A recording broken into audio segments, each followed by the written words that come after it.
My guest tonight is an Emmy, Grammy, and Tony Award-winning actor and Democratic activist running for governor of the state of New York. Please welcome Cynthia Nixon.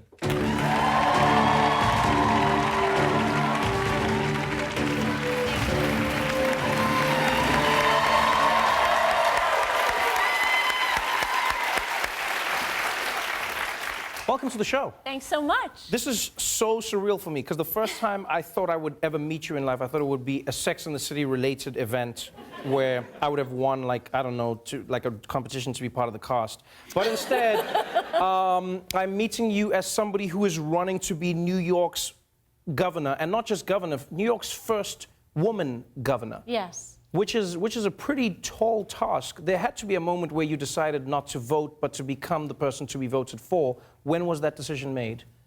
Well, I think that the election of Donald Trump in 2016 was a wake-up call for women all across this country. Right.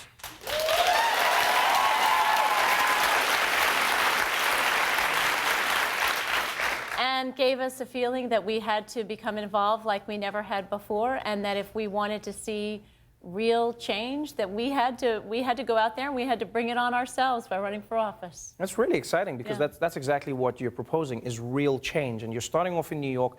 The primaries are coming up, but you are going up against somebody who is a behemoth in the Democratic Party, Governor Cuomo, who has become this piece of New York. You have been seen as somebody who is pushing him to the left. What are you proposing to change? Like, what are your big ideas to change New York and to improve it? Well, I'm running really to address inequality here, to address racial inequality, to address economic inequality.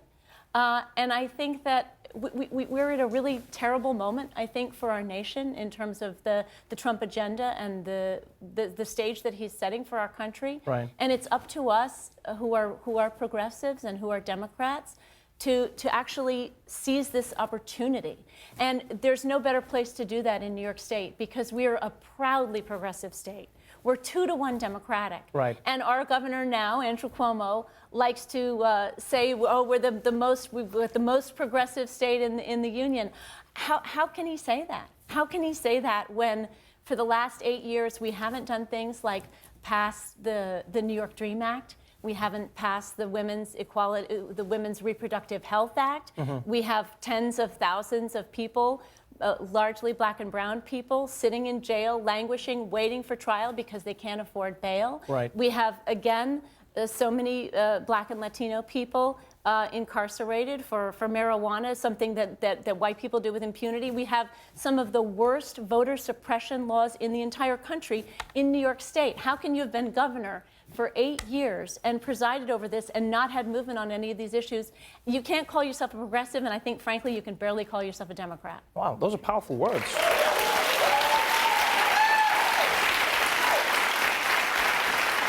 Governor Cuomo has had what many would consider a very progressive record, though. People would say he's the reason that there is a $15 minimum wage in New York City. Some people would say he has been pushing progressive agendas, for instance, in 2011, voting for same-sex marriage in New York City. You obviously feel like he could be doing more and should be doing more.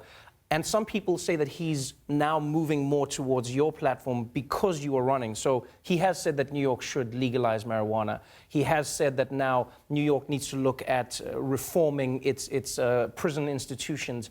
Do you feel that you're pushing him, and would that be enough for you, or do you want to go for the throne? No, I'm running to win.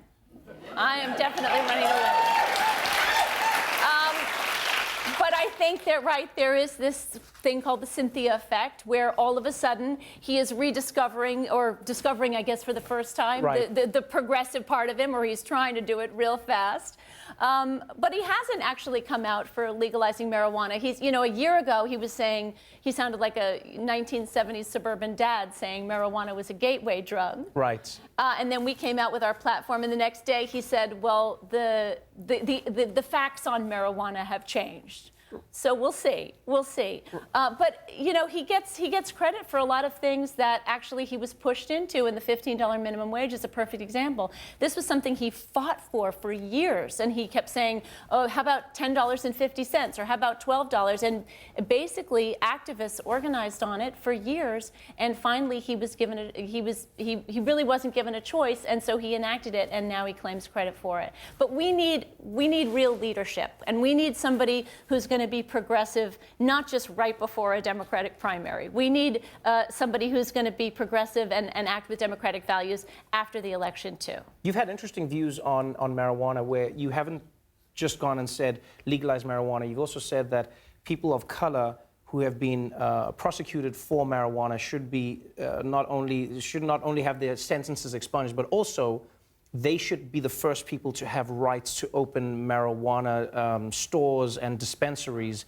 Why is that so important to you? So it's an idea that's taking hold in a few places around the country.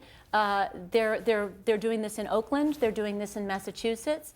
And it's really important. This is a multi-billion-dollar industry. There are 8 states plus the District of Columbia that already have it. And there was such harm done with the prosecution of marijuana to communities of color.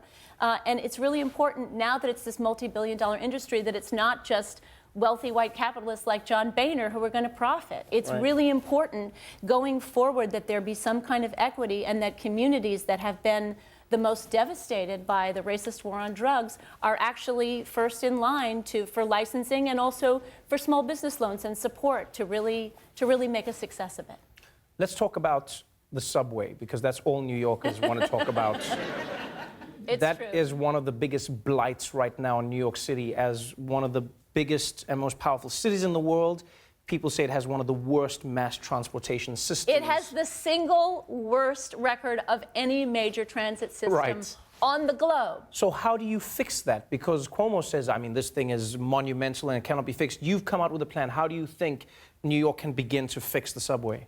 Well, the thing is, how to fix it is not a mystery. It's just, again, that we haven't had leadership on it. He's kicked the can down the road for 8 years as it's gotten worse and worse. Delays have tripled in the last 5 years. We have our train speeds are now slower than they were in 1950. So we need, yes, I mean, it's unforgivable. And, you know, if we let the subway die, the city of New York dies along with it. That's just plain and simple. But we need to replace the 1930s era signals. They're responsible for all the slowdowns and the stalls in tunnels and the massive overcrowding, which makes you feel not only like a sardine, but an angry sardine. Right.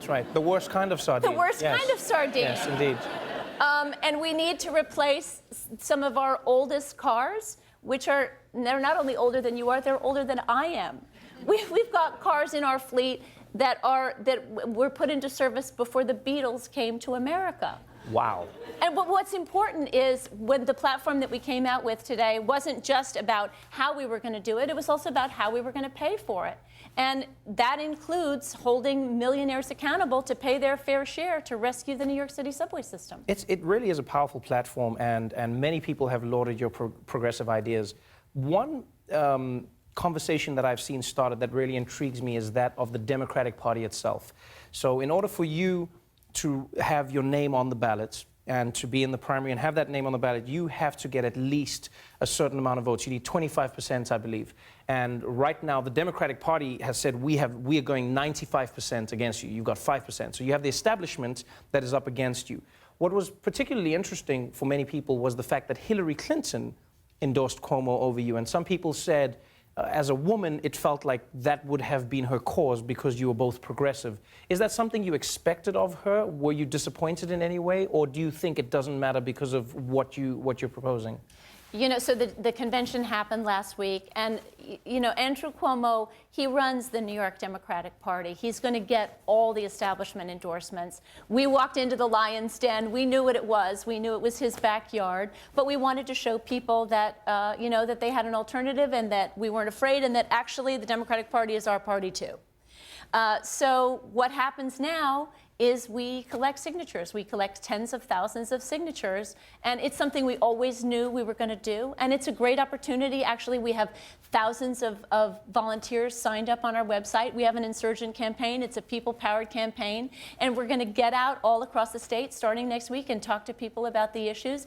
And he has $31 million, right, in his campaign coffers, but 0.1% of that are small donor donations. Wow. We got more small donor donations in the first day of our campaign than he's gotten in 7 years. So. Wow. I know that everyone in New York is excited to see how this is going to turn out. Thank you so much for being on the show. It's such a pleasure. I can't wait to see you back on here. Cynthia Nixon, everybody.